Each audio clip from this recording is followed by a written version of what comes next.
मलाई ताराजीले यो विषयमा कुरा गर्ने भन्दाखेरि मैले यसो विचार गरेँ, गफै गर्ने त हो, किनभने मैले कुनै अनुसन्धान गरेको छैन यो विषयमा, छुट्टै अध्ययन पनि गरेको छैन। यो प्रस्तुत हुने सबै कुराहरू मेरा अब्जर्भेसन्स एन्ड ओपिनियन्स हुन्, मेरा धारणाहरू हुन्। जुन विचारलाई धारण गरिन्छ त्यसलाई धारणा भन्छ। मैले धारण गरेका विचारहरू हुन्।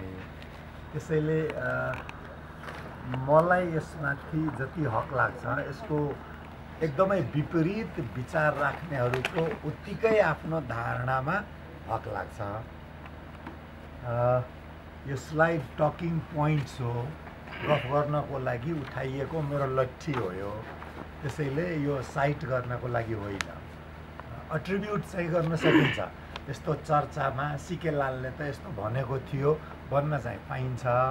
साइट गर्नलाई चाहिँ त्यसको केही आधार हुनुपर्छ। त्यो आधार भनेको टेक्स्टहरूबाट आउनु पर्यो, अथवा आफ्नो अध्ययन अनुसन्धानबाट आउनु पर्यो, अथवा लामो बौद्धिक चिन्तन गरेर प्रस्तुत गर्न सक्नु पर्यो। यो तिनटै कुरा होइन हो। यो चाहिँ एकदम अनौपचारिक छलफलको रूपमा ल्याइएको हुनाले यी टकिङ पोइन्ट्सहरू हुन्। मेरो प्रस्तुति अहिले ठ्याक्क 1 बज्यो होइन, 1 बजे नै मलाई भन्नुभएको थियो सुरु हुन्छ भनेर। 1 बज्यो, अन्दाजी 45 मिनट 1 घन्टा जति म गफ गर्छु, अनि त्यसपछि तपाईँहरूको गफ गर्ने पालो हुन्छ।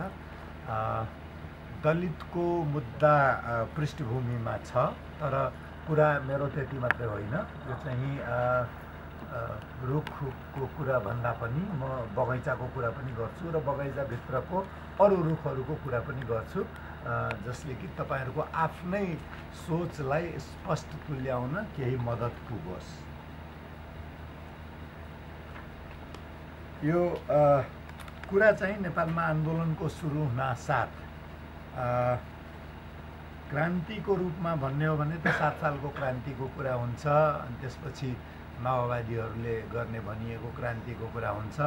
तर आन्दोलनको कुरा हुनासाथ पहिले चाहिँ कुरा हुन्थ्यो जहिले पनि जनआन्दोलन 2046, अहिले चाहिँ मधेस आन्दोलन भन्ने धेरैको मुखमा झुन्डिएको छ। तर त्यसलाई मधेस विद्रोह भन्ने कि मधेस आन्दोलन भन्ने कि नेता चाहिँ त्यो जहिले पनि एउटा व्यक्तिमा गएर टुङ्गिदो रहेछ। व्यक्तिको महत्त्व चाहिँ हुन्छ। मधेस आन्दोलनको कुरा गर्दा अथवा मधेस विद्रोहको कुरा गर्दा उपेन्द्र यादवको कुरा आउँछ। उनको पृष्ठभूमि हेर्नुपर्ने हुन्छ, मार्क्सवादी पृष्ठभूमिका।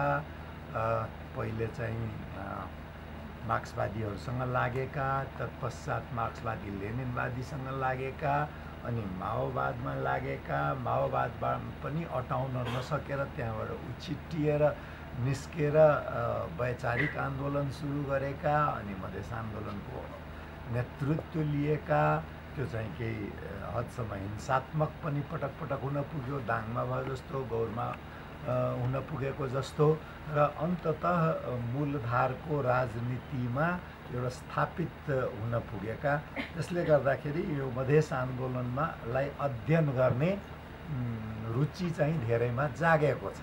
र त्यही कुरा मलाई ताराजीले पनि भन्नुभएको थियो, दलित आन्दोलनको कुरा गर्दा अलिकति मधेस आन्दोलनको पनि कुरा गर्ने हो कि महिला आन्दोलनको कुरा गर्ने हो कि जनआन्दोलनको कुरा गर्ने हो कि।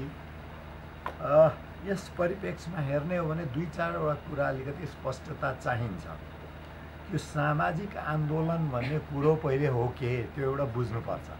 किनभने जेलाई पनि आन्दोलन भनिदियो भयो नि त यहाँ होइन। हली आन्दोलन, रिक्सावालको आन्दोलन होइन, डाक्टरहरूको आन्दोलन, वकिलहरूको आन्दोलन, पत्रकारहरूको आन्दोलन, हुँदा त सुन व्यापारीहरूको आन्दोलन, जहाँ मान्छेले खान पाउँदैन त्यहाँ सुन व्यापारीको आन्दोलन होइन। आन्दोलन त अनेक हुन्छ। यो लजिकल ऱ्यासनल सोसल मुभमेन्ट केलाई भन्ने पहिले नै प्रश्न चाहिँ त्यो एउटा प्रश्न चाहिँ बलियोसँग आउँछ। र त्यस्ता आन्दोलनहरू किन जरुरी बन्न पुग्दछन्? के त्यस्तो परिस्थिति हो जसले आन्दोलनलाई आवश्यक बनाउँछ? तेस्रो प्रश्न हो, त्यस्ता आन्दोलनहरूको आयोजना कसरी गरिन्छ? अर्को प्रश्न हो त्यस्ता आन्दोलनहरूमा कस्ता व्यक्तिहरूको भूमिका हुन्छ, एक्टर्सहरू को हुन्छन्।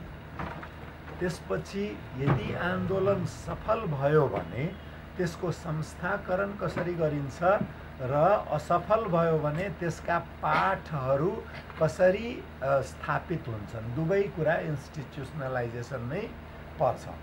इन्स्टिट्युसनलाइजेसन भनेपछि सक्सेसको मात्रै, सफलताको मात्रै संस्थाकरण होइन कि असफलताका पाठहरूको पनि संस्थाकरण हुनुपर्छ। किनभने असफलताबाट प्राप्त भएका ढुङ्गाहरूमा टेकेर नै सफलतातिर लाग्ने हो र आन्दोलनलाई एउटा निरन्तरताको रूपमा बुझ्ने हो भने असफलताका पाठहरूको संस्थाकरण पनि उत्तिकै जरुरी हुन्छ। अर्को चाहिँ आन्दोलनको महत्त्वपूर्ण मुद्दा, तिनलाई व्याख्या कसरी गर्ने, के व्याख्या गर्न सकिन्छ, कसरी आन्दोलन हुन्छ त, आन्दोलन कसरी हुन पुग्यो। किनभने त्यो व्याख्या गरिएन त भने त त्यसको रिप्लिकेबिलिटी त हुँदैन, त्यही अनुसारको अर्को आन्दोलन त फेरि गर्न सकिँदैन। विज्ञानमा जतिको ठ्याक्क नहोला, H2O भनेको रुवान्डामा पनि पानी र H2O भनेको नेपालमा पनि पानी, एक्ज्याक्ट रिप्लिकेबिलिटी, त्यो एक्ज्याक्ट रिप्लिकेबिलिटी चाहिँ समाजशास्त्रमा नहोला, तर केही न केही रिप्लिकेबिलिटी त समाजशास्त्रमा पनि हुनुपर्छ, अथवा त्यस्तो छ कि छैन भने किन छैन त्यो पनि खोज्न चाहिँ जरुरी हुन जान्छ। त्यसपछिको मेरो इच्छा के थियो भने comparative social movements in comparison to Dalit movement एउटा हेर्ने। यो मेरो उहाँले मलाई पठाउनु भएको इमेलबाट कपी पेस्ट गरेको मैले। अर्को comparative social movement basically on Madhesi, indigenous and women movements in Nepal with the link to Dalit movement. अब यो बडा बृहद प्रश्नहरू, यो सबैलाई एउटा प्रस्तुतिमा कसरी ल्याउने भने बडा चुनौतीपूर्ण छ। हामी कहाँ एउटा के भइदिएको छ भने अपेक्षा मलाई नै कहिलेकाहीँ बडा असजिलो लागिरहेको हुन्छ। सर एउटा के जलवायु परिवर्तनको बारेमा बोल्नु पर्यो र त्यसको असर चाहिँ बाख्राहरूको प्रजनन शक्तिमा के पार्छ त्यो पनि एउटा भनिदिनु हो भने बडा राम्रो हुनेछ भन्ने किसिमको बोल्न थालेपछि जे पनि बोलिहाल्छ नि यसले भन्ने जस्तो एउटा अपेक्षा यो प्रश्नहरूमा अलिकति मलाई चाहिँ त्यस्तो लागेको पक्का हो। किनभने यति बृहद छ, यो कति अध्ययन भएका छन्, कति अध्ययन हुन बाँकी, तिनका पाठ के कस्ता हुन्, तिनको सफलता के हो, तिनको असफलता के हो। एक त के हो भने जुन पुस्ताले एउटा आन्दोलनमा भाग लिएको छ त्यो पुस्ता आफै त्यसको विश्लेषण गर्न सक्षम हुँदैन, किनभने घाउहरू आला हुन्छन्, टाटा परिसकेका हुँदैन तिनमा, हैन, रगत देखेको, उत्तेजना देखेको, त्यस्ता व्यक्तिले निरपेक्ष भएर विश्लेषण गर्न सक्दैन। विश्लेषणको लागि त्यसपछिको पुस्ता, दशकौं कहिलेकाहीँ त शताब्दीौं चावनलाईको बारेमा भनाइ के छ कि यथार्थमै आधारित हो। उनी पेरिसमा गए बेला उनलाई के सोधियो भने फ्रान्सेली क्रान्तिको बारेमा तपाईको के विचार छ, यसको के असर पर्यो होला मानव जातिको इतिहासमा। अनि उनको टिप्पणी के थियो भने भर्खर 200-250 वर्ष त भएको छ, किन यति हतारो गर्ने त्यसको असर नै हेरिहाल्नलाई। 250 वर्षको असर हेर्न हतारो 200 वर्षको, यहाँ चाहिँ 5-6 वर्षको असर हेर्नलाई चाहिँ हामीलाई ढिलो हुन लागिसकेको छ, हैन। यो चाहिँ के भने हाम्रो संस्कृति नै हामी केमा पुगेको छौँ भने हाम्रा सोचहरू एकदम मार्क्सवादी चिन्तनमा आधारित। मार्क्सवादी चिन्तनले के भन्छ भने राजनीति र समाज सबै विज्ञान हो, यसलाई विज्ञानको रूपमा बुझ्न सकिन्छ। यदि विज्ञानको रूपमा बुझ्न सकिन्छ भने त त्यो त स्वतः व्यक्ति निरपेक्ष हो, त्यसको लागि त समयको अवधि त नचाहिने भयो। तर मार्क्सले जेसुकै भने पनि तीन अध्ययनको लागि महत्त्वपूर्ण छन् मार्क्सका विचारहरू। तर त्यसको विपरीत के हो भने हरेक समाजको कन्ट्रडिक्सन्सहरू, विरोधाभासहरू र संरचनाहरू फरक फरक प्रकृतिको हुन्छ। त्यसैले प्रत्येक आन्दोलन आफैमा एउटा छुट्टै इतिहास हो। प्रत्येक आन्दोलनको आफ्नो छुट्टै एउटा पहिचान हुन्छ इतिहासको पुस्तकमा। एउटा र अर्को आन्दोलन जोडिएको त हुन्छ, सम्बन्धहरू त हुन्छन्। जसरी व्यक्ति र व्यक्तिको बीच सम्बन्ध हुँदा हुँदै पनि प्रत्येक व्यक्तिको परिचय भिन्नै हुन्छ, त्यसरी नै आन्दोलनहरूको बीचमा थ्रेड, एउटा कमन थ्रेड खोज्न सकिए पनि ती जेलिएका बाँधिएका भए तापनि प्रत्येक आन्दोलनको छुट्टै परिचय पनि हुन्छ।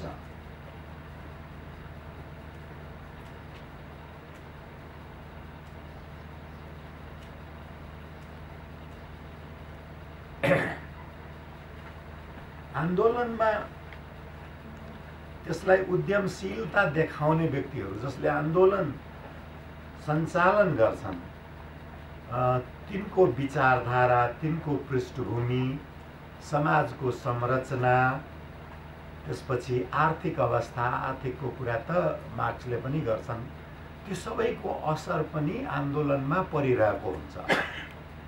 र आन्दोलन गर्नेको रिजल्भ,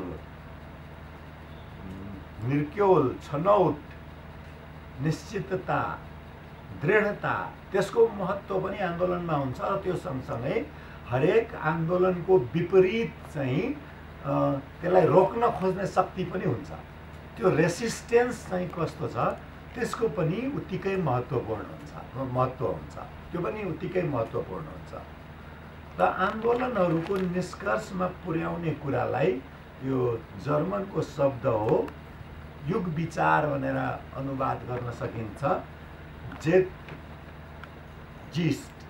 त्यो भनेको के हो भने कुनै समयको एउटा आफ्नै विचार हुन्छ। जस्तो कि अहिलेको सन् 1990 को दशकको एउटा विचार के थियो भने इन्ड अफ हिस्ट्री, अब त इतिहास समाप्त भइहाल्यो, अब लिबरल डेमोक्रेसीको ट्रायम्फ भयो, जित्यो अब उदारवादी प्रजातन्त्रले। त्यस्तै अहिलेको जेटजिस्ट भनेको के हो भने खुल्ला बजारलाई कसैले चुनौती नै दिन सक्दैन। डाक्टर बाबुराम भट्टराई भन्दा ठुलो खुल्ला बजारको प्रचार गर्ने व्यक्ति आजको नेपालमा कोही पनि छैन, जुन कुरा कि कहिले कल्पना पनि गर्न सकिँदैन थियो। त्यो के भने जेटजिस्ट एउटा युग विचारको विरोधमा जाने साहस चाहिँ बहुत कमलाई हुँदो रहेछ। र त्यसले पनि त्यो युग विचारले के गर्छ भने अन्तर्राष्ट्रिय राय बनाउन मद्दत गर्छ, छरछिमेकको प्रभावलाई निर्देशित गर्छ, समाजभित्रैको जुन सम्भ्रान्त वर्ग हुन्छ त्यसले त्यो युग विचारलाई कसरी लिएको छ त्यसको प्रभाव देखिन्छ र त्यसले गर्दाखेरि चाहिँ आन्दोलनहरू प्रभावित हुन्छ। पहिले समाजको कुरा हामी गऱ्यौँ, सामाजिक आन्दोलनको कुरा गऱ्यौँ। र पहिले समाज भने नै के हो त? समाजकै परिभाषाको बारेमा पनि प्रशस्त छलफल गर्न सकिन्छ। नेपालमा आर्किटेक्चरल सोसाइटी भन्ने छ, वास्तुविदहरूले आफूलाई समाज भन्दा रहेछन्, हैन? त्यो पनि एउटा समाज हो, हैन? अथवा दलित समाजको कुरा आउला, हैन? समाज त थरीथरीको समाज, तर त्यो समाजलाई समाज मान्ने कसरी? नेपाली समाज भन्ने पनि भन्ने गरिन्छ। त्यो भन्ने हो के अथवा केही छ कि त्यस्तो नेपाली समाज वा छैन कि, हैन? त्यो प्लुरलमा हुनुपर्ने हो कि, हैन? यी कुराहरूको बारेमा पनि सामाजिक आन्दोलनको कुरा गर्नु अगाडि विचार गर्नुपर्ने हुन्छ। समाजको एउटा परिभाषा, यो सामान्य परिभाषा शब्दकोशहरूमा आउने के हो भने त्यस्ता समाजका विश्वासहरू, मूल्य, मान्यता, प्रतीकहरू चाहिँ एक प्रकारका हुन्छ र त्यो भङ्ग कसैले गर्यो भने सजाय के पाउँछ? सजाय भनेको अब झुन्ड्याउनु नै पर्छ भने होइन, गोली नै हान्नुपर्छ, भौतिक कारबाही गर्नुपर्छ भने होइन, सजाय भनेको जातबाट निकाल्ने नै हुनुपर्छ भने पनि होइन। समाज भने त्यसलाई चाहिँ आफै छोडिदिनेदेखि लिएर विभिन्न किसिमको हुनसक्छ। त्यो स्याङ्सन्स चाहिँ के हुन सक्छ भन्ने कुरा यो सेयर गर्नेलाई समाज चाहिँ सामान्यतया भन्ने गरिन्छ र यसका अर्थहरू समाजमा बुझिएको हुन्छ। यो समाजको विश्वासहरू के हो भने कहीँ लेखिएको हुँदैन तर सबैले बुझिरहेका हुन्छ हैन। ठुलाको आदर गर्नुपर्छ, गाईको मासु खानु हुँदैन भने हिन्दूहरूको कुरा, हिन्दू उच्च वर्गको उच्च जातकाहरूको कुरा त एकदम कसैले केही भनिराख्नै पर्दैन, आ प्रायोरी कसैले नभन्दै एकदम स्वीकृत भइसकेको। मान्यताहरू त्यस्तै, जति नै झुटो बोले पनि झुटो बोल्नु हुँदैन है भन्ने क्या। त्यो भनेको हाम्रो कस्तो दोहोरोपना हाम्रो व्यवहारमा बच्चैदेखि सिकाइएको होइन। त्यस्ता किसिमको मूल्य र मान्यताहरू जनै लाउने होइन, त्यसको के हो अर्थ बहस गर्यो कि त्यो त विधर्मी भइहाल्यो होइन, क्रान्तिकारी भइहाल्यो। त्यसैले त्यो सबै कहीँ लेखिएको नभए पनि त्यसको अर्थ सबैले चाहिँ बुझेका हुन्छन्। यहाँ अब थरीथरीको सिद्धान्तहरू छन्, म धेरै सिद्धान्तमा चाहिँ गएको छैन। एउटा फङ्सनलिस्ट थ्योरीहरूले के भन्छ भने समाज भनेको एउटा स्थायित्व प्राप्त गरेको, राम्रोसँग काम गर्ने, इन्टर रिलेटेड पार्टहरू भएको एउटा इकाइ हो जसले चाहिँ आफ्नो काम गरिरहेको हुन्छ। कन्फ्लिक्ट थ्योरी जसमा मार्क्सवादी थ्योरी पनि भन्छ, त्यसले के भन्छ भने त्यो होइन, समाजमा निरन्तर रूपमा द्वन्द्व भइरहेको हुन्छ। त्यो द्वन्द्व विभिन्न समूहहरूको बिचमा भइरहेको हुन्छ र त्यसमा चाहिँ स्रोतमाथि नियन्त्रणको लागि त्यो द्वन्द्व भइरहेको हुन्छ र बलियाहरू जहिले पनि जित हात पार्छन्। त्यसैले बलियाहरूको नियन्त्रण रहेको व्यवस्थालाई नै समाज भन्न मिल्छ। तेस्रो चाहिँ इन्टरेक्सन थ्योरी हो, जसरी व्यक्ति बीचको अन्तर सम्बन्धले अरू कुराहरू ठाउँमा काम गर्छ, त्यसरी नै समाज भनेको व्यक्ति बीचको अन्तर सम्बन्धबाट बनेको हुन्छ। यो सबै परिभाषाहरूमा हेर्ने हो भने हामी कहाँ अहिले पनि फङ्सनलिस्ट थ्योरी भने त समाज बिग्रिन्छ नि, स्थायित्व नै भएन हाम्रो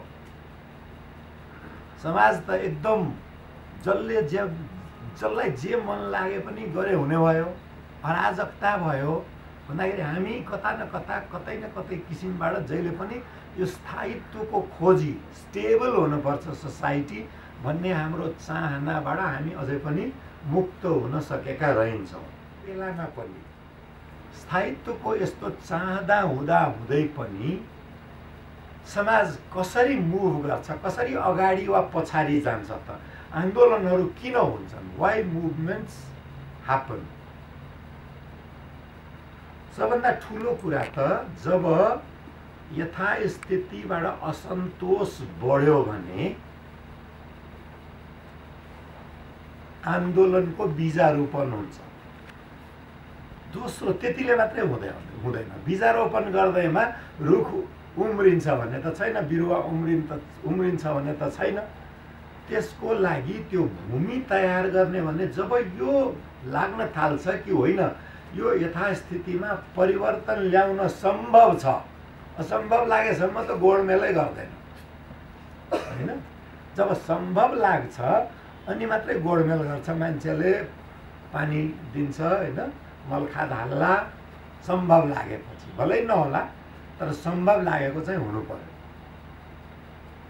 त्यो दुईटा भएपछि अलिकति दृढता पनि आउँछ कि अब चाहिँ म यहाँ केही न केही उब्जाउँछु, केही न केही हुन्छ अब यहाँ। अनि त्यसपछि नीति उद्यमशीलतामा लागेका व्यक्तिहरू अगाडि आउन थाल्छन् हैन। अनि कि क्रान्ति हुन्छ कि परिवर्तन हुन्छ अथवा आध्यात्मिक रूपमा पनि त्यसलाई मोड्ने कोसिस गरिन्छ। विकास पनि एउटा आध्यात्मिकता हो। किन चाहियो यस्ता आन्दोलनहरू? विकास भएपछि, शिक्षा भएपछि त सबै आफै ठिक भइहाल्छ नि। स्वास्थ्य सेवा घर घरमा पुर्याए आफै ठिक भइहाल्छ नि। सबैले खान पाए, लाउन पाए, बस्न पाए त कुनै कुरै हुँदैन नि। के को आन्दोलन हैन? यो त आधारभूत आवश्यकता परिपूर्ति नभएर पो असन्तुष्टि भएको हो भन्ने विचार पनि त्यो के भने स्पिरिचुअलाइज गरिदिने असन्तुष्टिहरूलाई आध्यात्मिकरण गरिदिने। यो त हामी सबै मिलेर प्रयत्न गर्नुपर्छ त्यो किसिमले। र रेसिस्टेन्स मुभमेन्टहरू परिवर्तनको लागि मात्रै आन्दोलन हुँदैन। जहिले पनि स्थिर समाजमा त्यो स्थिर किन छ भने परिवर्तन रोक्ने आन्दोलनहरू बलियोसँग चलिरहेको हुन्छ। नेपाली समाजमै भनौँ, रामदेव आन्दोलनलाई के भन्ने, शिव चर्चालाई के भन्ने, हैन? यस्ता किसिमका, अथवा त्यस्तै इस्लाममा पनि होला, क्रिस्चियनिटीमा पनि होला, मलाई फेरि हिन्दू धर्मलाई मात्रै आक्रमण गर्यो भने कसैले भन्नु होला। हिन्दू धर्म मात्रै होइन, अरू धर्महरूमा पनि छ। यी आन्दोलनहरू चाहिँ निरन्तर चलिराख्छन्। कुनै आन्दोलन कुरेर बस्ने होइन कि परिवर्तनको आन्दोलन नहोस् भन्नका खातिर यी आन्दोलनहरू चलिरहन्छन्। विकासको कुरा उठाउनुपर्छ, शिक्षाको ज्योति फैलाउनुपर्छ भने सबै त्यो निरन्तर चलिरहने आन्दोलन हो। ती सबै निरन्तर चलिरहने आन्दोलन के को लागि हो भने खासमा आधारभूत सामाजिक परिवर्तनको आन्दोलन उठ्नै नपाऊ। त्यसैले रेसिस्टेन्स मुभमेन्टहरू स्टेबल सोसाइटीमा जहिले पनि रिफर्म, रिभोल्युसन और चेन्ज मुभमेन्ट भन्दा बलिया हुन्छ, हैन?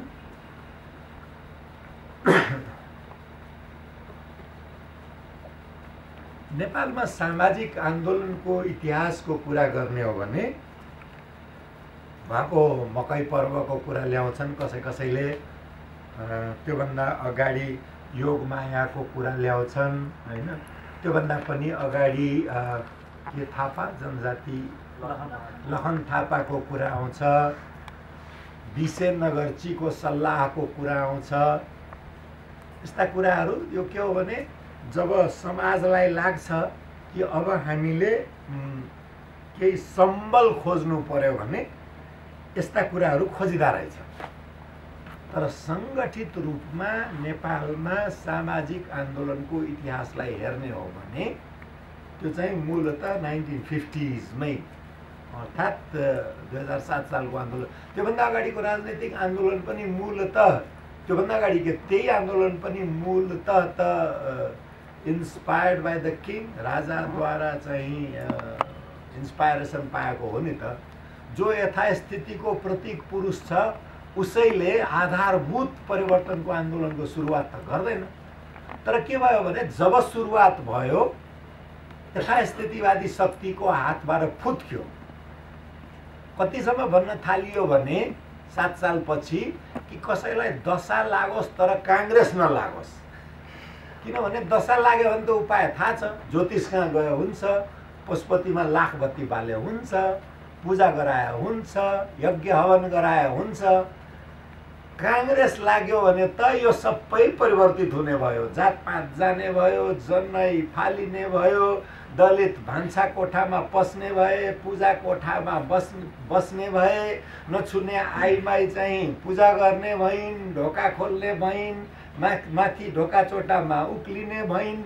यस किसिमको जुन नेपाली कङ्ग्रेसले किसिमको आन्दोलन ल्यायो त्यो चाहिँ एकदम सही रूपमा क्रान्ति 2007 साल पछिको त राजनीतिक व्यवस्था भन्दा पनि, राजनीतिक व्यवस्थामा त राणा फालियो, राणाको ठाउँमा शाह आयो। त्योभन्दा एउटा दरबारियाबाट अर्को दरबारियामा गयो, धेरै परिवर्तन भएको थिएन। सही आन्दोलन बुझ्नलाई, 7 सालको महत्त्व बुझ्नलाई त्यसले ल्याएको सामाजिक परिवर्तनलाई चाहिँ बुझ्नुपर्ने हुन्छ र त्यसलाई चाहिँ सम्भवतः पहिलो सामाजिक आन्दोलनको रूपमा लिनुपर्छ। त्यसपछि त्यसको प्रतिकार पनि त्यतिकै बलियोसँग भयो। राजा महेन्द्रको प्रतिक्रान्तिलाई, काउन्टर रेभोल्युसन पनि एक किसिमको रेभोल्युसन हो, प्रतिक्रान्ति पनि एक प्रकारको क्रान्ति नै हो र त्यो क्रान्तिलाई चाहिँ रेसिस्टेन्स मुभमेन्टको रूपमा बुझ्नुपर्छ। त्यो रेसिस्टेन्स मुभमेन्टले धेरै कुराहरू, यो पञ्चायत कहाँबाट आयो त 5 अक्षरको चाहिँ हाम्रो वेदमा ठुलो महत्त्व छ। पञ्चामृत हैन, पञ्चदेवता केदेखि जोडेर त्यहाँ 50 थरी ल्याउन थालियो त्यो हैन। अनि यो 1960 देखि 70 को मुभमेन्टहरू more or less regressive movement, पछाडि फर्केर रेसिस्टेन्स मुभमेन्ट्सहरू चाहिँ हुन्। 70 देखि 80 को दशकमा खास गरेर एक थरीका मार्क्सवादी लेनिनवादीहरू नक्सलवादबाट प्रभावित नेपालमा चाहिँ झापाली भनिएका तिनले पनि एक प्रकारको सांस्कृतिक सामाजिक आन्दोलन सुरु गरेका हुन्। त्यसमा चाहिँ बलियोसँग के आएको थियो भने अन्तर्राष्ट्रिय मार्क्सवादी लेनिनवादी आन्दोलन जस्तै वर्गको कुरा असाध्यै बलियोसँग आएको थियो हैन। संस्कृतिमा पनि त्यो वर्गको कुरा थियो, वर्गीय परिवर्तनको कुरा थियो, तर सामाजिक परिवर्तनको कार्यसूची त्यति बलियो चाहिँ थिएन।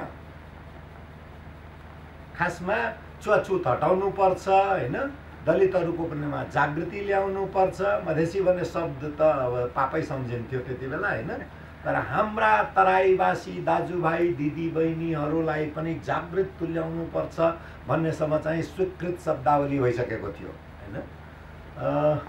यो यी सामाजिक आन्दोलनहरूमा एकातिर पञ्चायतको पार्श्वगामी रेसिस्टेन्स मुभमेन्ट थियो, अर्कोतिर परिवर्तनको जुन आन्दोलन थियो त्यो पनि मार्क्सवाद लेनिनवादबाट बाहिर चाहिँ निस्किन सकेको थिएन।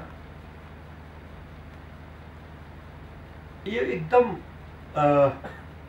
बलियो रूपमा सामाजिक आन्दोलन र राजनीतिक आन्दोलन जोडिएर आएको चाहिँ सन् 1984 मा जब हर्क गुरुङको अध्यक्षतामा गठन भएको आप्रवास सम्बन्धी प्रतिवेदन माइग्रेसन रिपोर्ट, इमिग्रेसन रिपोर्ट कि माइग्रेसन रिपोर्ट के भनिया थियो त्यो आयो।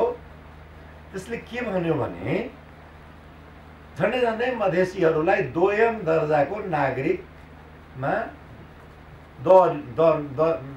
लेख्ने प्रयत्न चाहिँ गर्यो। हुन त त्यो आयोगमा एकदम दिग्गज विद्वानहरू हुनुहुन्थ्यो। बालकुमार केसी त्रिभुवन विश्वविद्यालयका, समाजशास्त्री चैतन्य मिश्र, एकदम त्यति बेलाका धुरन्धर मार्क्सवादी पिताम्बर शर्मा हैन, त्यस्ता विद्वान व्यक्तिहरू हुनुहुन्थ्यो। चिनियो चाहिँ बिचरा हर्क गुरुङको नाउँमा। पछि चाहिँ आफ्नो जीवनको अन्तकालमा बडा पछुतो मान्थे कि त्यसले चाहिँ यो पहिचानको आन्दोलनहरूलाई धेरै पछाडि धकेल्यो भनेर। पहिचानको आन्दोलनहरूलाई त पछाडि धकेल्यो के हिसाबमा भने सबै पहाडी एक हुन् भन्ने बनाइदियो। जनजाति, दलित, बाहुन, क्षेत्री, खस यो सबै एउटै हो। मुख्य चुनौती भनेको त मधेसीहरूसँग छ र तिनलाई ठाउँमा राखेपछि त अरू कुरा सबै टुङ्गिहाल्छ।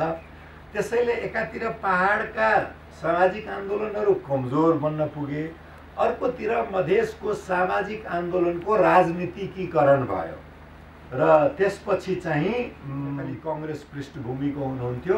उहाँले सद्भावना परिषद गठन गर्नुभयो। भाषाको आन्दोलन तराई मधेसमा सुरु भयो र काठमाडौँमा सुरु भयो।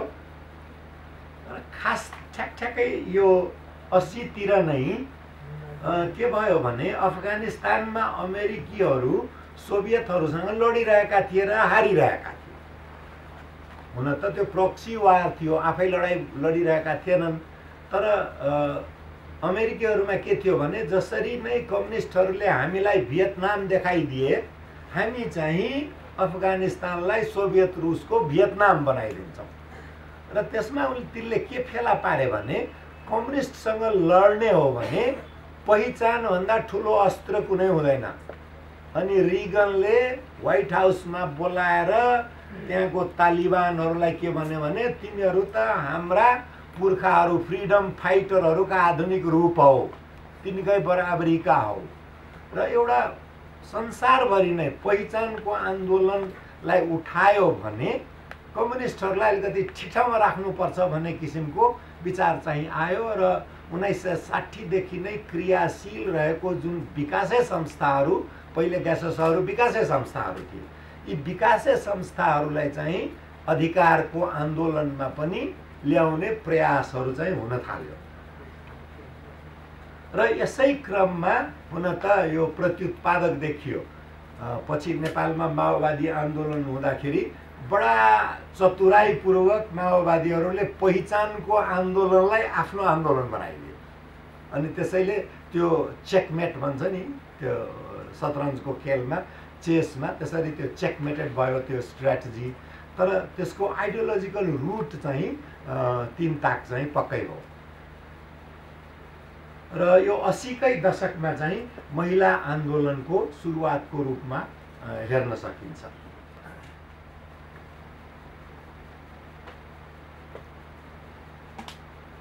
जनजातीय आन्दोलनको सुरुवात सङ्गठित रूपमा, असङ्गठित रूपमा ठाउँ ठाउँबाट त भइ नै रहेको हो।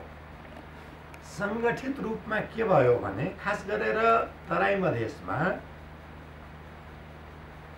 काङ्ग्रेसका र कम्युनिस्टका धेरै नेता कार्यकर्ताहरू, चाहे मधेसी हुन् वा पहाडी बाहुन क्षेत्री, अनि तत्कालीन पञ्चायतका रणनीतिकारहरूलाई के लाग्यो भने जनजातिको पनि सभ्रान्तलाई हातमा लिएर तिमीहरू कम ठुलो सभ्रान्त हो र भन्ने किसिमले यो बाहुन क्षेत्री सभ्रान्तलाई चेकमेट गर्न सकिन्छ। त्यो किसिमले पञ्चायतका रणनीतिकारहरू, तत्कालीन अञ्चलाधीशहरू, 2-4वटा नाउँ त सम्झिन्छ होइन, दामोदर शमशेर, लीलाराज बिष्ट, रामचन्द्र बहादुर सिंह, मनमोहन मिश्र, अञ्चलाधीशहरू सम्झिएको नाउँहरू थुप्रै थिए। तिनको प्याट्रोनेजमै हरेक ठाउँमा जनजातिको अगुवाहरू अलि उत्तेजक रूप हुने, तयारी भने केही पनि छैन, तयारी भने मुसा समात्नलाई पनि छैन, तर बाघको शिकार गर्न निस्क्या जस्तो चर्को कुरा मात्रै गर्ने। चर्को कुरा गरिदिएपछि त्यसलाई बदनाम गर्न पनि पछि बडा सजिलो हुन्छ होइन। अप्ठ्यारो भयो भने प्रयोग गर्न सब गर्ने, जब त्यसको उपयोगिता सकियो भने त्यसलाई बदनाम गरेर त्यसलाई झुन्ड्याइदिने, give it a bad name and then hang it होइन। त्यसैले नचाहिने चर्को कुरा गर्न लगाउने। मेरो जिल्लाको गोरे बहादुर खपाङ्गी उहाँ त्यही बेलातिरको उत्पाद हो। मलाई सम्झना छ, उहाँ शिक्षक हुनुहुन्थ्यो। जलेश्वर जनकपुर बस चल्थ्यो, उहाँ बसमा कहिलेकाहीँ आफ्नो काम सकाएर, काम के गर्ने, काम त पनि खास अब शिक्षकमा त्यति बेला सजिलै नियुक्ति पाउने बेलामा पनि कस्ताले पाउँथ्यो भने बुझिएकै कुरा हो होइन। उहाँ चाहिँ त्यो उचाल्दै हेर्ने, उहेर मारवाडीहरू कस्तो भाग्य लिएर आएको, सर एम्बेसडर गाडीमा गयो, तिम्रो हाम्रो भाग्य, हामी बस चढ्ने, हामीले ब्याङ्कमा जम्मा गरेको पैसा त्यसले ऋण लिएका हुन् र त्यही ऋणले व्यापार गर्छन्, नाफा खान्छन्, मोटर चढ्छन्, हामी चाहिँ यो बसमा झुम्बिएर होइन। अनि यिनलाई आशीर्वाद दिने को, यिनलाई आशीर्वाद दिने फलाना गाउँको मिश्र, ढिस्काना गाउँको सिंह, यो सब ठुला जातवालाहरूले चाहिँ यो सब तिनको हो, बिगारेका तिनैले हुन् भनेर बडा चर्को कुरा, वर्गीय भन्दा पनि यस्तो किसिमको जातीय कुराहरू चाहिँ आएपछि जनजाति मुभमेन्टको अलिकति रूप लिन थालेको त्यो 80s चाहिँ हो। तर त्यसमा के देखियो भने ग्रुप एक्सन, कलेक्टिभ एक्सन, सामाजिक आन्दोलन, सोशल मुभमेन्ट कलेक्टिभ एक्सन हो for shared goal through commonly shared method, commonly shared procedure. त्यो कोहेजन चाहिँ थिएन, किनभने खपाङ्गी मगर भए पनि महोत्तरीको खपाङ्गी मगर र रोल्पाको खपाङ्गी मगरमा दुवै मगर हुन् भन्ने भागहरू कुनै समानतै छैन। अरू जनजातिसँगको त कुरै छोड। काठमाडौँको भनौँ नि राजभण्डारी वा 5 थरी अरू नेवारहरू श्रेष्ठहरूसँग चेपाङसँग के मिल्छ, थारूसँग के मिल्छ होइन। त्यो कोहेजन नभएको हुनाले पनि त्यो त्यति राम्रोसँग अगाडि बढ्न चाहिँ सकिरहेको थिएन। अर्को त्यो अप्टिन आउट भन्छ नि, कि अब यो पार लाग्दैन भने बाहिर फुत्किहाल्ने भने त्यो अप्सन पनि बलियो थियो। सेनामा जान पाउने, ब्रिटिस गोर्खामा जान पाउने, इन्डियन गोर्खामा जान पाउने, पछि त थपिन थाल्यो, कोरिया जान पाउने, मलेसिया जान पाउने, वेस्ट एसिया जान पाउने, त्यो विथड्रलको अप्सनहरू पनि भएको हुनाले त्यसको प्रभाव चाहिँ एकदमै छरिएको डिफ्युज इफेक्ट भयो र त्यसको नेतृत्व पनि झनै झनै थिएन। आजको मितिमा पनि जनजातिको नेतृत्व कहाँ छ भने नेतृत्व मण्डल छ, अध्यक्ष मण्डल छ। उहाँहरूले जुन पार्टी पनि खोल्नु भएको छ त्यहाँ अध्यक्ष मण्डल छ भन्न त बडा कर्णप्रिय लाग्छ अध्यक्ष मण्डल भनेर, तर जब आन्दोलन चलाउने हो भने त्यहाँ युद्धमा जस्तै युनिटी अफ कमान्ड हुनुपर्छ, निर्देशन एकजनाको हुनुपर्छ, काम जतिजनाले गरे पनि त्यो युनिटी अफ कमान्ड चाहिँ चेयरम्यान अफ कमान्डर्समा भयो भने चाहिँ त्यो आन्दोलन त धेरै अगाडि त बढ्दैन।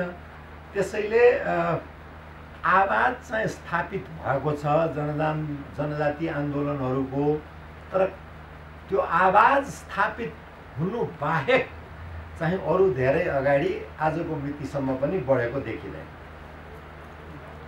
अब महिला आन्दोलनको कुरा गरौँ। महिला आन्दोलनको कुरा गर्दाखेरि हामी जस्तो तेस्रो विश्वको मुलुकहरूमा खास गरेर दोस्रो विश्वयुद्धतिर फर्किनुपर्ने हुन्छ र जापानको अनुभवलाई हेर्नुपर्ने हुन्छ। जापानको अनुभवमा के भयो भने जब द्वितीय विश्वयुद्धमा जापान हार्यो अनि जापानको संविधान चाहिँ एकजना अमेरिकी सेनापतिले बन्दुकको नोकले लेखेका हुन्। जापानी जनताको त्यसमा कुनै अहिलेको जुन संविधान छ जापानी जनताको त्यसमा कुनै लेना देना छैन र त्यो संवैधानिक व्यवस्था अन्तर्गत नै के गरिदियो भने एउटा त जरुरी पनि थियो किनभने धेरै पुरुषहरू युद्धमा मारिएका, त्यसैले वर्क फोर्समा काम गर्नको लागि महिलाहरूको महत्त्व थियो र त्यो एउटा के व्यवस्था गरियो भने वर्क फोर्समा महिलाहरूलाई चाहिँ ल्याउनुपर्छ, महिलाहरूको समान अधिकारको कुरा, त्यो पनि जापान जस्तो परम्परागत समाजमा आउनु भनेको त्यो बेलाको लागि बडो क्रान्तिकारी कुरा थियो। माफ गर्नुहोला म चाहिँ उल्टी पल्टी गरिरहेको छु किनभने मेरो ब्याक पेनले गर्दा भुइँमा बस्न मिल्दैन, तर यहाँ यस्तै पर्यावा हुनाले मसँग अरू कुनै उपाय नै भएन। एकछिन अरू म यसो गर्छु अनि त्यसपछि म उभिन्छु। त्यसले गर्दा के भयो भने महिला आन्दोलन चाहिँ यो जैतजीसँग वैश्विक विचारधारासँग जोडिएको कुरा पर्यो कि हो महिलाहरूलाई ल्यायो भने त परिवर्तन त बडा सजिलो हुँदो रहेछ। तर त्यति हुँदाहुँदै पनि हाम्रा महिला आन्दोलनहरू सहर केन्द्रित र मुख्यतः घरमा काम गरिदिने मान्छे भएकाहरूको थियो। आफू भात पकाउनु नपर्ने, भाँडा माझ्नु नपर्ने, होइन, त्यस्तालाई अलिकति सजिलो त मैले खिल्ली उडाउन खोजेको होइन। पुरुषले त्यो गर्न पाउँछ भने महिलाले पनि त्यो गर्न पाउँछ, महिला मात्रै किन त्यसको फाइदा नलिनु त, होइन, त्यो खिल्ली उडाउनलाई होइन, यथार्थ मात्रै एउटा देखाउन खोजेको कि त्यस्ता किसिमका महिलाहरूको अग्रसरतामा भयो।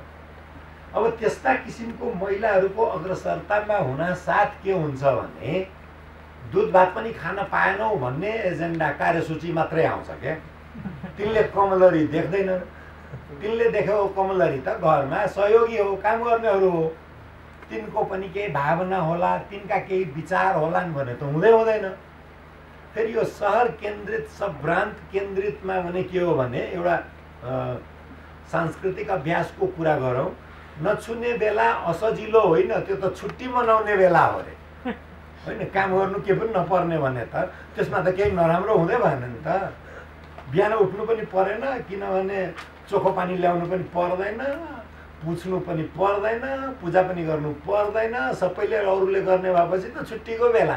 यस्तो सामान्य कुराहरूको पनि विरोध चाहिँ त्यसमा थिएन, होइन, एकदमै सभ्रान्त केन्द्रित समग्रमा र नेतृत्व चाहिँ एकदम पढे लेखेको, आफ्नो कुरा एकदम बोलियोसँग राख्न सक्ने, नेपाली भाषा बोल्न सक्ने, अङ्ग्रेजी भाषा बोल्न सक्ने, त्यो भए हुनाले तिनको नेटवर्क अन्तर्राष्ट्रिय राष्ट्रिय चाहिँ बोलियो।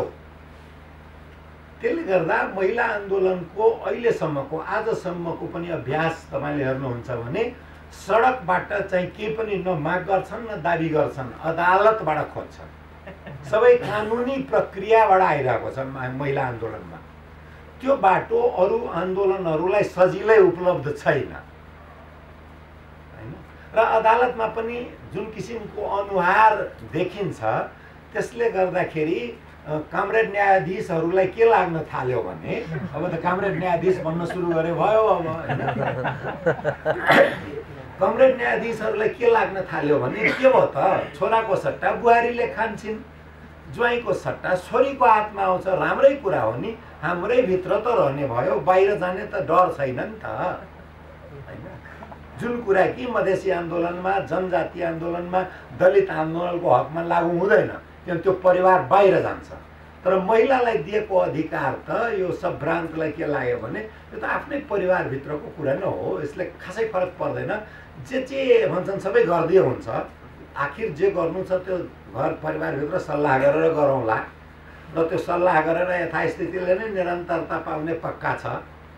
तर अब विदेशीहरूको अगाडि राम्रो देखिन पाउने, अग्रगामी देखिन पाउने, अनि किन नगर्दिने त भन्ने त्यो किसिमले एकदम अदालती प्रक्रियाबाट चाहिँ महिला आन्दोलन अगाडि बढ्यो। नेपालका सबै आन्दोलनहरूको ग्राउन्ड रुल्स भन्छ नि, आधारभूत नियम नै परिवर्तन गरियो। यो परिवर्तन गर्नुपर्ने केही राजनीतिक कारणहरू थिए।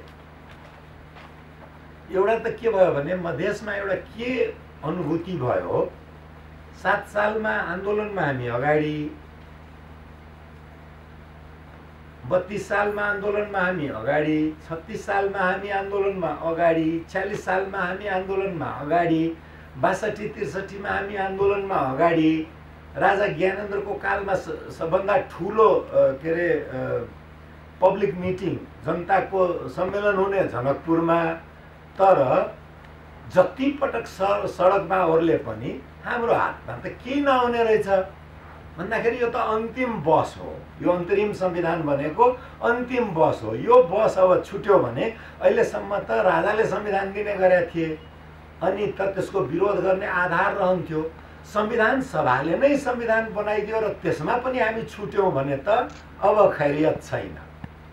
यो जुन अब खैरियत छैन भने अन्तिम बसको सन्देश प्रवाहित भयो, त्यसले मर्ने मार्नेसम्मको स्थितिमा मधेसीहरूलाई पुर्यायो कि यो अब अन्तिम हो, यसपछि अब चान्स पाउँदैन। दोस्रो के भयो भने नेपालको सब्रान्तहरूमा, पहाडी सब्रान्तमा, गोर्खाली सब्रान्तमा पनि के एउटा अनुभूति भयो भने यसलाई त उपयोग गर्न सकिन्छ माओवादीहरूको विरोध गर्नलाई। माओवादीहरू त त्यति बलियोसँग जडा गाडेका छैनन् मधेसमा। एउटा इटहरीतिरको अलिक ठुलै पोल्ट्री फार्म भएको, कुखुरा खेती गर्ने अलिक ठुलै जातको गोर्खाली, अलिक सम्पन्न, मधेस आन्दोलनमा उनको पोल्ट्री फार्म जल्यो। अनि उनले हाँस्दै भनेका सबै गरेर 20-22 लाखको सम्पत्ति गयो होला, मेरो 2-3 करोडको सम्पत्तिको त्यो भनेको कति प्रतिशत हो र? 10-12% न हो। र माओवादीलाई ठिक पार्ने मधेसीहरू बाहेक अरू कोही छैन। तिनका लागि मेरो 10% सम्पत्ति गएकोमा मलाई कुनै चिन्ता छैन, यो अरू 2-4 वटा जलोस् यस्तो। त्यो किसिमको चाहिँ के भयो भने यी मधेसी बरु आगो बल्या छ भने त्यसमा अलिकति घिउ थपौँ, तर यसलाई चाहिँ साम्य हुन नदिउँ, किनभने यो आगोले डढाउने माओवादीलाई हो हैन। र केही हदसम्म त्यो तर्कमा दम पनि थियो, जुन कुरा कि दाङमा देखियो, गौरमा देखियो। त्यसपछि माओवादीहरू पछाडि हटेकै हो, त्यसमा त कुनै शङ्कै छैन। त्यो पनि मधेस विद्रोहको लागि एउटा सहयोगी कारक भइदियो। र तेस्रो एउटा सहयोगी कारक के भयो भने धेरै मधेसीहरू चाहिँ नेपालको शासन व्यवस्थामा बल्ल तल्ल छिरेकाहरू, कोही खरदार मुखिया भएका, चाकरी गरेर भए पनि, बाबु साहबहरूको, गुरुजीहरूको चाकरी गरेर भए पनि, कोही अमिन भएका, कोही ओभरसियर भएका, त्यसले चाहिँ बडा पीडा भोगेर सकी नसकी ढाका टोपी लगाई वर्षौँदेखि नोकरी गरेका थिए। तिनलाई के भयो भने यो सबै कुण्ठा पोख्ने एउटा आगो बलिरहेको छ, टोपी झिकेर एकदम त्यसमा आगोमा फालिहालौँ। कसरी भोग्या आयो 20 वर्ष 25 वर्ष होइन, त्यो सबै कुण्ठा डढाउने मौकाको रूपमा आयो। त्यसैले त्यो लिडरसिप त एलिटबाट आउँछ, अलिकति बुझा मान्छे हुनु पर्यो, नेपालीमा ड्राफ्ट गरिदिनु पर्यो प्रेस वक्तव्य होइन। त्यो गाउँको मधेस विद्रोहमा लागेको मान्छे कहाँबाट त्यो ड्राफ्ट गर्ने? हिन्दी बाहेकमा त गर्नै नसक्ने, मैथिली भोजपुरी बाहेक त गर्नै नसक्ने। मैथिली भोजपुरी पनि मुस्किलले लेख्ने, किनभने कहिले पढाइएकै छैन ती भाषाहरू होइन। त्यसैले यो माइनर एलिटको सपोर्ट पायो मधेस विद्रोहले र स्ट्रङ प्रोपेगेन्डा भ्याल्यु भयो कि यसले गर्दाखेरि चाहिँ जब पढे लेखेका मान्छेहरू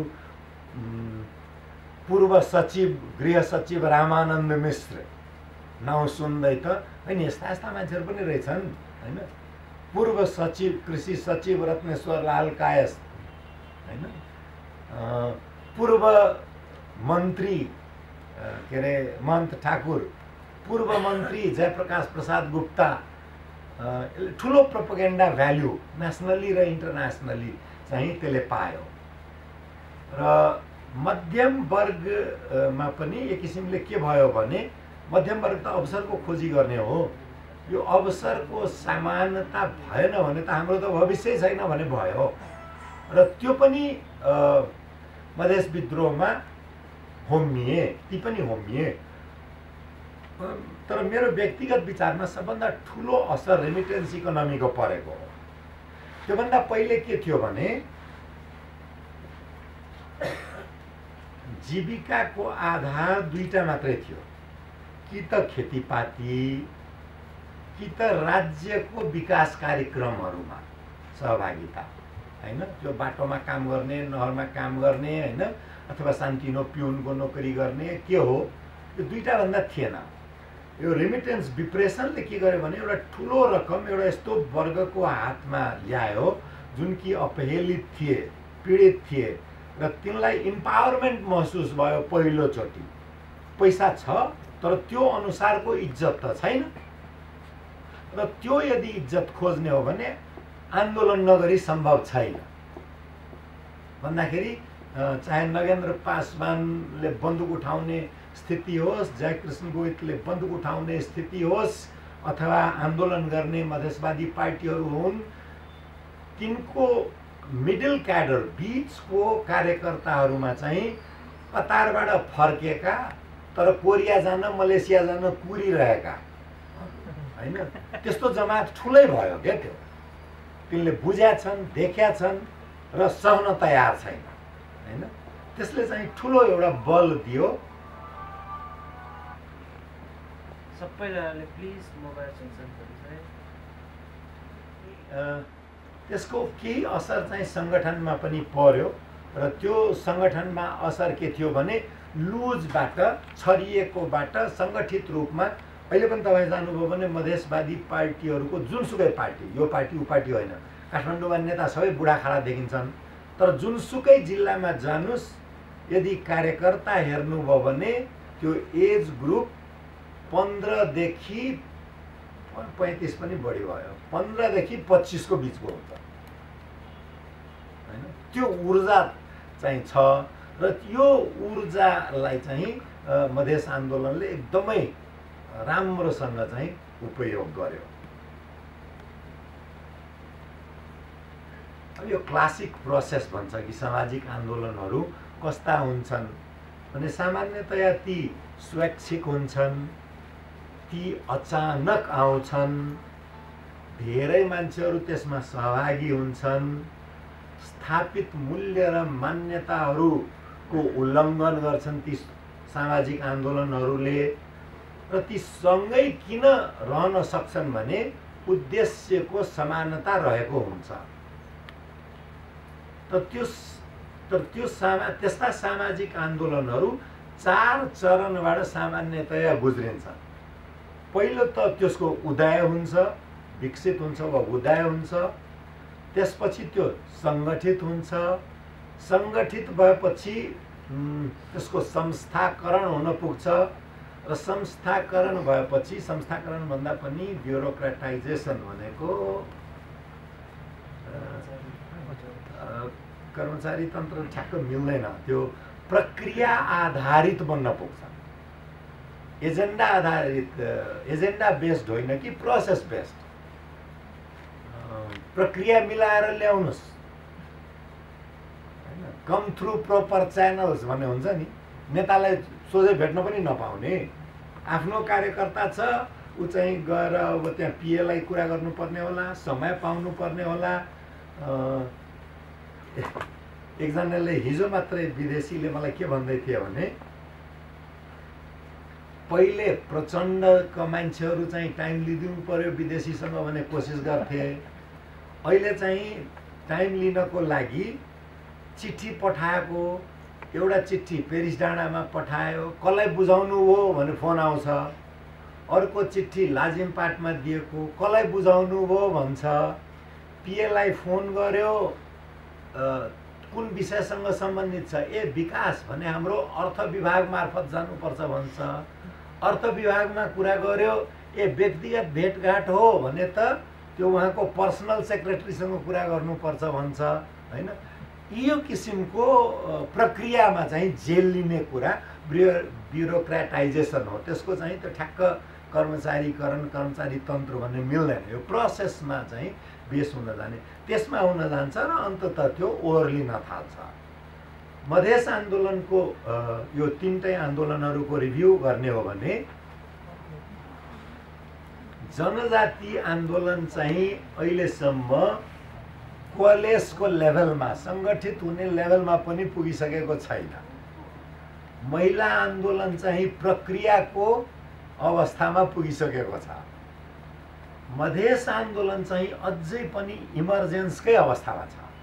पार्टीहरू चाहिँ आइसकेको भन्ने तापनि पार्टी पो आइसक्यो त, एजेन्डाहरू, कार्यसूचीहरू सबै छलस्पष्ट भएको हुनाले त्यो आन्दोलनको स्वरूप अब अर्को के हुन्छ त्यो थाहा छैन। तर त्यो अहिले पनि कोलेस हुने नै के अरे इमर्जेन्सकै स्थितिमा चाहिँ छ।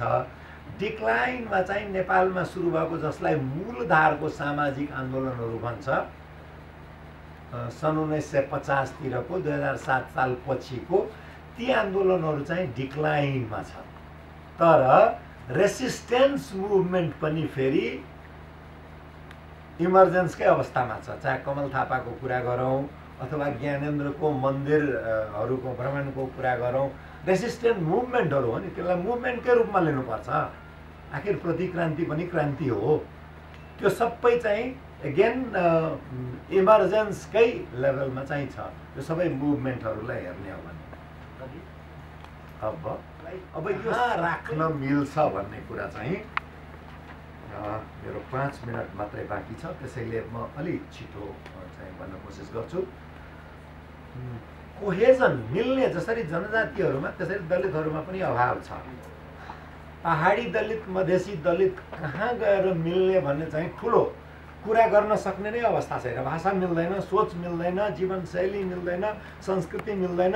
बरु एउटा पहाडको बाहुन र पहाडको दलितको घर उस्तै उस्तै देखिएला, रातो माटोले पोतेको, होइन, टाइल छाएको, अलिकति हुने खाने छ भने, अब यहाँ वर्गको कुरा नगरौँ, अलिकति हुने खाने छ भने सामाजिक रूपमा उस्तै उस्तै, त्यही दसैँ मान्ने, त्यही तिहार मान्ने, होइन, सबै किसिमको झन्डै झन्डै उस्तै उस्तै, थर पनि कति ठाउँमा एउटै, होइन।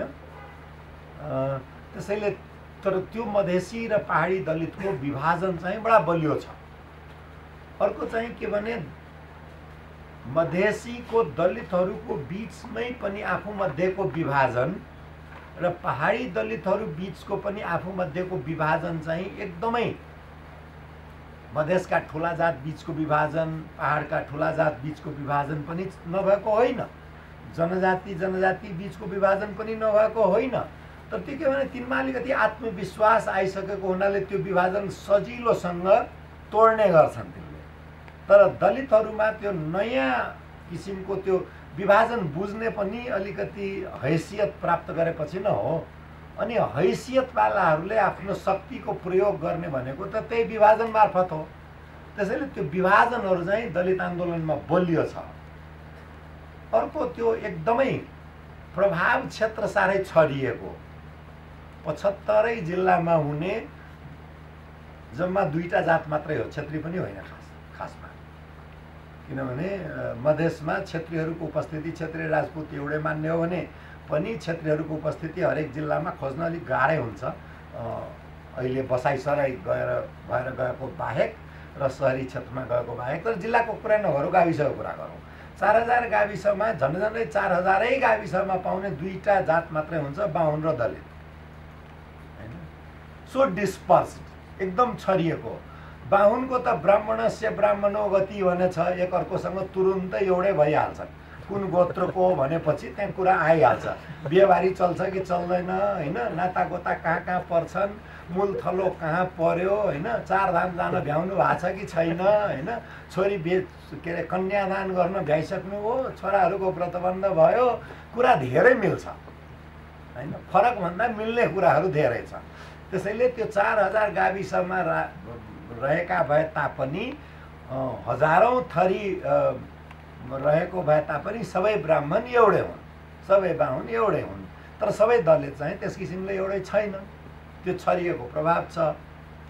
र नेतृत्वको चाहिँ ठुलो अभाव, नेतृत्वले कति ठुलो असर पार्छ भन्ने कुरा भारतको अनुभवले देखाउँछ।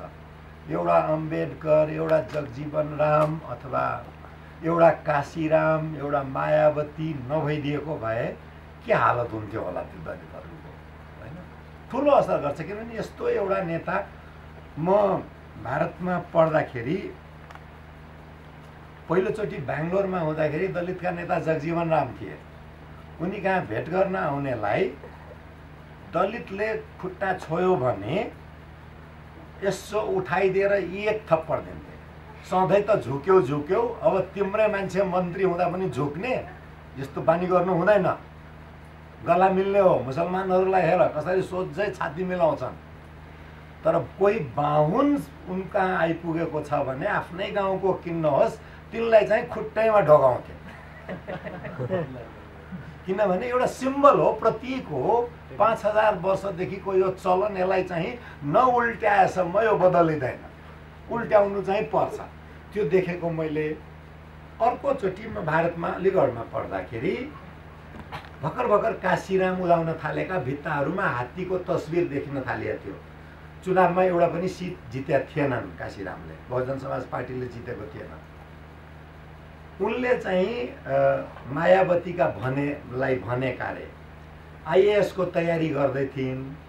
अनि उनले के भने आइएएस भन्ने त जो पनि हुन्छ यन्त्र पूर्जा न हो एउटा, म तिमीलाई रानी बनाउँछु। सिम्बलिज्म हो, शक्तिको सिम्बलिज्म। रानी भने रानी नै होइन, त्यो शक्तिको सिम्बलिज्म, त्यो प्रतीकलाई समातेको। त्यसले गर्दाखेरि बाहुनहरू जति नै मायावती भ्रष्ट भइन्, 7,000 जो जुत्ता छ उनको भनेर भए नभएको जति कुरा लाए पनि दलितहरू खुसी हुन्छन्। के भयो त 7,000 जुत्ता त? 7,000 जुत्ता भने ठकुरी रानीले मात्रै लाउन पाउनु भने केही छ? हाम्रो रानीले पनि लाउँछ नि त। हामी सबैको इज्जत बढ्या हो हैन। हिरा चाहिँ किन अर्को रानीले मात्रै लाउने, हाम्रो रानीले पनि हिरा लाउँछ हैन। त्यो किसिमको एउटा अपलिफ्टिङ फिल दिन सक्ने दलित नेतृत्व चाहिँ नेपालमा अहिलेसम्म देखिएको छैन।